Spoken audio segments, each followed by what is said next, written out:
खाटू श्याम यानी कि बर्बरी, ये एक ऐसे देवता हैं जिनका सर आज भी 24 देवियों ने संभाला हुआ है। खाटू श्याम कलयुग के सबसे शक्तिशाली देवताओं में से हैं। तो चलिए इनकी कहानी शुरू करते हैं। काम्यक वन नामक स्थान पर एक हिडिम्ब नामक राजा रहा करता था। हिडिम्ब राक्षसों का राजा था और माँ काली की पूजा किया करता था। और उसका एक नियम था कि वो जब भी पूजा करता तो एक पुरुष की बलि दिया करता था माता को प्रसन्न करने के लिए। एक बार हिडिम्ब ने अपनी बहन हिडिम्बा को एक मनुष्य को ढूंढकर लाने के लिए कहा ताकि वो उसकी बलि दे सके। हिडिम्बा ने पूरे जंगल में ढूंढा और उसको पांडव विश्राम करते हुए दिखाई दिए। पांडवों में से भीम को हिडिम्बा अपने भाई के पास लेकर गई। हिडिम्बा भीम पर मोहित हो गई। जब ये बात हिडिम्ब को पता चली तो उसने युद्ध के लिए भीम को ललकारा। दोनों के बीच युद्ध हुआ और भीम इसमें जीत गया। भीम जीतने के बाद 20 साल तक काम्यक वन का राजा बनकर रहा। दोनों की एक संतान भी हुई जिसका नाम घटोत्कच रखा गया। घटोत्कच का अर्थ होता है बिना बाल वाला व्यक्ति। घटोत्कच भीम से भी 100 गुना ज़्यादा शक्तिशाली बना और अपनी माँ से तंत्र विद्या सीखकर वह अपने शरीर को छोटा या बड़ा कर सकता था और अपने आप को शस्त्रों से भी बचा सकता था। ये शक्तियाँ उसको हिडिम्बा से मिली। हिडिम्बा ने अपने बेटे घटोत्कच को दक्षिण दिशा में दैत्य मोरा नामक एक राक्षस के वध के लिए भेजा। दैत्य मोरा राक्षस का वध करने के बाद घटोत्कच की शादी उसकी पुत्री मोरवी से कराई गई, जिसको अहिलावती के नाम से भी जाना जाता है। इन दोनों की शादी के बाद एक पुत्र का जन्म हुआ जिसको बर्बरी कहा गया। बर्बरी घटोत्कच से भी ज़्यादा शक्तिशाली था, लेकिन उसकी दादी हिडिम्बा उसको सर्वश्रेष्ठ बनाना चाहती थी। हिडिम्बा ने बर्बरी को अपनी सारी सिद्धियां और सभी तंत्र मंत्र का ज्ञान बर्बरी को दिया और उसको राक्षसों में सबसे श्रेष्ठ बना दिया। बर्बरी ने अपने जीवन काल में 10 लाख से भी ज़्यादा राक्षसों का वध किया और अपनी दादी को ये साबित किया कि उससे बड़ा कोई भी राक्षस इस दुनिया में नहीं है। बर्बरी राक्षस जाति में सबसे श्रेष्ठ राक्षस बन चुके थे, लेकिन बर्बरी की भूख यहीं तक नहीं रुकी।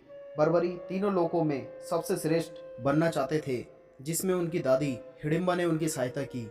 हिडिम्बा ने 9 दुर्गा के रूप के बारे में बर्बरी को बताया। बर्बरी ने तपस्या की और माँ दुर्गा के 9 रूपों को प्रसन्न किया, जिससे उसे तीनों लोकों में सबसे ज़्यादा बलवान होने का वरदान मिला। अब बर्बरी तीनों लोकों में सबसे ज़्यादा शक्तिशाली बन चुका था। बर्बरी ने माँ दुर्गा से पूछा कि मैं सबसे शक्तिशाली तो बन चुका हूँ, क्या कोई ऐसा अस्त्र भी है जो मुझे भेद सकता है? तो माँ दुर्गा ने कहा कि ब्रह्मास्त्र तुम्हें भेद सकता है, तुम्हें मार सकता है। तो बर्बरी ने पूछा, आप मुझे बताइए कि मुझे ब्रह्मास्त्र को पराजित करने की शक्ति कहाँ से मिलेगी? तो नव दुर्गा ने कहा कि तुम इसी स्थान पर सिद्ध माता की तपस्या करो, जिससे तुम्हें वासुदेव अस्त्र मिलेगा जो ब्रह्मास्त्र को निरस्त कर देता है। इसके बाद बर्बरी ने सिद्ध माता की तपस्या की, जिससे बर्बरी को वासुदेव अस्त्र मिला।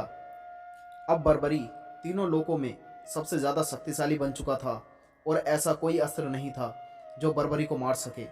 इसके बाद बर्बरी ने एक और तपस्या की जो कि सिद्धिविका माता की थी, जिससे उसको अपराजित वैष्णविक महाविद्या की एक सिद्धि प्राप्त हुई, जिस सिद्धि से वो पूजा करके जब भी युद्ध में जाएगा तो उसको कोई भी पराजित नहीं कर पाएगा। महाभारत जैसा युद्ध तीनों युगों में कहीं नहीं हुआ।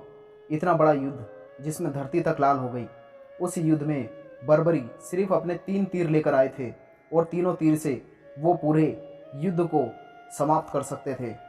बर्बरी की शक्ति का अंदाज़ा इस बात से लगाया जा सकता है, जब श्री कृष्ण ने एक पेड़ के सभी पत्तों को एक ही तीर से भेदने के लिए कहा था, तो बर्बरी ने अपना जब बाण चलाया तो श्री कृष्ण ने एक पत्ता अपने हाथ में रखा और एक पत्ता अपने पैरों के नीचे रखा।